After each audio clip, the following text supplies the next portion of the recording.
Un cours en miracle et un cours d'amour diffèrent dans leur approche du temps du Christ, un temps d'apprentissage direct en union avec Dieu. Dans un cours d'amour, l'apprentissage et le désapprentissage continuent dans le but de ramener de la perception de séparation à l'état réel d'union. Le cours d'amour s'adresse au cœur plutôt qu'à l'esprit, et demande de lâcher prise des anciennes méthodes d'apprentissage basées sur la pensée et l'effort.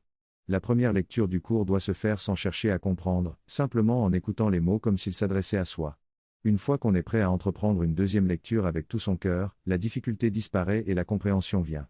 Partager son expérience du cours avec d'autres peut se faire en relisant le cours à voix haute, sans chercher la signification, mais en laissant celle-ci se révéler d'elle-même.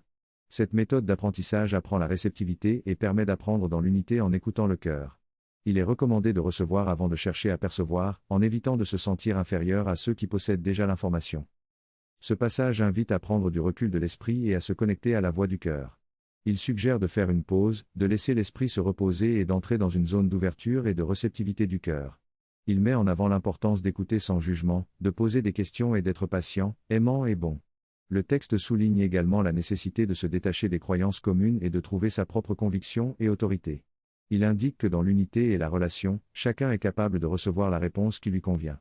Cependant, il précise que ceux qui ne sont pas ouverts à l'unité et à la relation resteront dans leur perception erronée.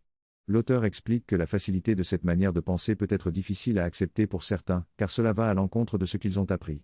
Il conclut en affirmant que la voix du cœur est celle du temps du Christ et que le temps de l'esprit est révolu. Dans cette partie de l'ouvrage, il est mentionné que certains individus sont prêts à abandonner les combats et débats intellectuels pour suivre une nouvelle voie basée sur le cœur.